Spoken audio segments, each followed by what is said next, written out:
Engineering എന്ന് പറഞ്ഞു കഴിഞ്ഞാൽ അത്യാവശ്യം എക്സ്പെൻസീവ് ആയിട്ടുള്ള പ്രോഗ്രാമാണ്. ഞാൻ പ്യുവർ ഗവൺമെന്റ് സ്ഥാപനങ്ങളെ പറ്റിയിട്ടല്ല പറയുന്നത്, കാരണം എല്ലാവർക്കും ഗവൺമെന്റ് സ്ഥാപനങ്ങൾ കിട്ടില്ല. മെജോറിറ്റി സ്റ്റുഡൻസും പഠിക്കുന്നത് പ്രൈവറ്റ് സ്ഥാപനങ്ങളിലാണ്. അത് കേരളത്തിലാകാം, കേരളത്തിന് പുറത്താകാം, എവിടെ വേണമെങ്കിലും ആകാം. പിന്നെ സെമി ഗവൺമെന്റ് സ്ഥാപനങ്ങൾ, അവിടെയും ഫീസ് വരുന്നുണ്ട്. കുസാറ്റ് എടുത്തു കഴിഞ്ഞാൽ അവിടെയും നല്ല ഫീസ് വരുന്നുണ്ട്. ഇപ്പം സെമസ്റ്ററിൽ 28,000 രൂപ കണ്ട വരുന്നത്. അപ്പം നമ്മൾ 4 വർഷം നിൽക്കുമ്പോൾ കുസാറ്റ് ആണെങ്കിലും IHRD ആണെങ്കിലും നിങ്ങൾക്ക് ഒരു 3 ലക്ഷം രൂപ ചിലവ് വരും. അതങ്ങനെയാണ്. പിന്നെ അവിടെ തന്നെ ഓൾ ഇന്ത്യ മെറിറ്റ് ഉണ്ട്. IHRഡിലാണെങ്കിൽ ഹയർ മെറിറ്റ് ഫീ ഉണ്ട്. അപ്പം അങ്ങനെയൊക്കെ നോക്കുമ്പോൾ ഫീസ് നല്ല രീതിയിൽ വരുന്നുണ്ട്. സ്കോളർഷിപ്പ് ഉള്ളത് നല്ലതാണ്. അപ്പം ജനറൽ സ്റ്റുഡൻസിന് പൊതുവെ നേരിടുന്ന ഒരു പ്രശ്നം എന്ന് വെച്ചാൽ അവർക്ക് പലപ്പോഴും സ്കോളർഷിപ്സ് കിട്ടാറില്ല. ബാക്കിയുള്ള കാറ്റഗറിയിലുള്ള വിദ്യാർത്ഥികൾ പലതരത്തിലുള്ള സ്കോളർഷിപ്സ് ഉണ്ട്. അപ്പോൾ ഇവിടെ നമുക്ക് ജനറലുകാർക്ക് അപ്ലൈ ചെയ്യാൻ പറ്റുന്ന ഒരു സ്കോളർഷിപ്പാണ് സെൻട്രൽ സെക്ടർ സ്കീം സ്കോളർഷിപ്പ്. നമ്മൾ പറയുന്നത് പ്രധാനമന്ത്രി central sector scheme of scholarship എന്നാണ് പറയുന്നത്. അപ്പോൾ ഈ ഒരു സ്കോളർഷിപ്പ് നോക്കുകയാണെങ്കിൽ നമ്മുടെ മിനിസ്ട്രി ഓഫ് എഡ്യൂക്കേഷൻ പ്രൊവൈഡ് ചെയ്യുന്ന, ഗവൺമെന്റ് ഓഫ് ഇന്ത്യ പ്രൊവൈഡ് ചെയ്യുന്ന ഒരു സ്കോളർഷിപ്പാണ്. അപ്പോൾ ഇതിൽ നിങ്ങൾ എലിജിബിലിറ്റി ക്രൈറ്റീരിയ +2 നിങ്ങൾ ഒരു 80% മാർക്ക് സ്കോർ ചെയ്തിട്ടുണ്ടായിരിക്കും. അതായത് നിങ്ങൾ 20% ടോപ്പ് 20% ഉണ്ടായിരിക്കണം. ഒരു 94 to 96% +2 മാർക്ക് ഉണ്ടെങ്കിൽ തീർച്ചയായിട്ടും നിങ്ങൾക്ക് ഒരു സ്കോളർഷിപ്പ് കിട്ടുന്നുണ്ടായിരിക്കും. ഓക്കെ. പിന്നെ ഞാൻ പറയുന്നൊരു കാര്യം പറഞ്ഞാൽ 85% മുകളിൽ +2 എല്ലാ വിദ്യാർത്ഥികളും അപ്ലൈ ചെയ്യാം, സയൻസിലുള്ള. ഓക്കെ. പിന്നെ നമുക്ക് ഗ്യാപ്പ് ഇയർ ഉണ്ടാകരുത്. +2 ശേഷം ഗ്യാപ്പ് ഇയർ ഉണ്ടെങ്കിൽ ഒരു സ്കോളർഷിപ്പ് കിട്ടില്ല. പിന്നെ നമ്മൾ ഡിപ്ലോമ കഴിഞ്ഞിട്ടാണ് വരുന്നത്. ഇപ്പം 10 ശേഷം ഡിപ്ലോമ ചെയ്തു, അതിനുശേഷം ലാറ്ററൽ എൻട്രി ത്രൂ ആണ് കയറണമെങ്കിൽ നിങ്ങൾക്ക് ഈ ഒരു സ്കോളർഷിപ്പ് കിട്ടില്ല.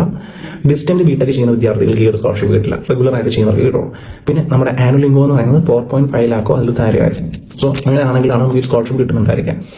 പിന്നെ നിങ്ങൾക്ക് വേറെ ഏതെങ്കിലും സ്കോളർഷിപ്പ് സ്റ്റേറ്റിന്റെ അല്ലെങ്കിൽ സെൻട്രലിന്റെ ആകാം കിട്ടുന്നുണ്ടെങ്കിൽ ഈ ഒരു സ്കോളർഷിപ്പ് കിട്ടില്ല. അപ്പോൾ ഈ സ്കോളർഷിപ്പ് നോക്കുന്ന സമയത്ത് ഫസ്റ്റ് ഇയറിൽ നമുക്ക് കിട്ടുന്നത് 12,000 രൂപയാണ്, സെക്കൻഡ് ഇയറിൽ 12,000, തേർഡ് ഇയറിൽ 12,000, ഫൈനൽ ഇയറിൽ നമുക്ക് 20,000 രൂപ കിട്ടും. ടോട്ടൽ 56,000 രൂപ.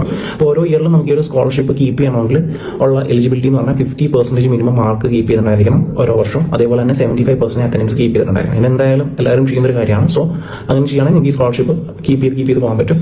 പിന്നെ നമ്മൾ നോക്കുന്ന സമയത്ത് പേയ്മെന്റ് മോഡ് വരുമ്പോൾ ഡയറക്റ്റ് ബാങ്ക് ട്രാൻസ്ഫർ ആണ്. അതായത് ആധാർ ലിങ്ക് ചെയ്തിട്ടുള്ള അക്കൗണ്ടിലേക്കായിരിക്കും നിങ്ങൾക്ക് വരുന്നുണ്ടായിരിക്കാം. വെബ്സൈറ്റ് ഞാൻ കമന്റ് ബോക്സിൽ കൊടുത്തിട്ടുണ്ട്, നിങ്ങൾക്ക് അത് ചെക്ക് ചെയ്യാം. അപ്പം ഈ ടൈം പീരീഡ് എന്ന് പറഞ്ഞു കഴിഞ്ഞാൽ നമുക്ക് ഓഗസ്റ്റിലായിരിക്കും ഇത് ഓപ്പൺ ആവുന്നുണ്ടായിരിക്കും. ഞാൻ നേരത്തെ തന്നെ കുട്ടികളെ ഇൻഫോം ചെയ്തതാണ്. ഒക്ടോബറൊക്കെ ആകുമ്പോഴത്തേക്ക് ക്ലോസ് ചെയ്യും. പിന്നെ ഇൻസ്റ്റിറ്റ്യൂഷൻ വെരിഫിക്കേഷൻ ഉണ്ട്, നവംബറിലൊക്കെ ആയിരിക്കും നടക്കുന്നുണ്ടായിരിക്കും. കൃത്യമായിട്ട് നിങ്ങൾ ചെക്ക് ചെയ്യാം, സൈറ്റിൽ കയറി പ്രോപ്പറായിട്ട് ചെക്ക് ചെയ്തുകൊണ്ടിരിക്കുക. കാരണം എനിക്ക് അങ്ങനെ സ്കോളർഷിപ്പ് നഷ്ടപ്പെട്ടതാണ്. ഞാൻ ഫസ്റ്റ് ഇയറിൽ കിട്ടിയിട്ടുണ്ടായിരുന്നു, സെക്കൻഡ് ഇയറിൽ എൻ്റെതായിട്ടുള്ള അശ്രദ്ധ കാരണം.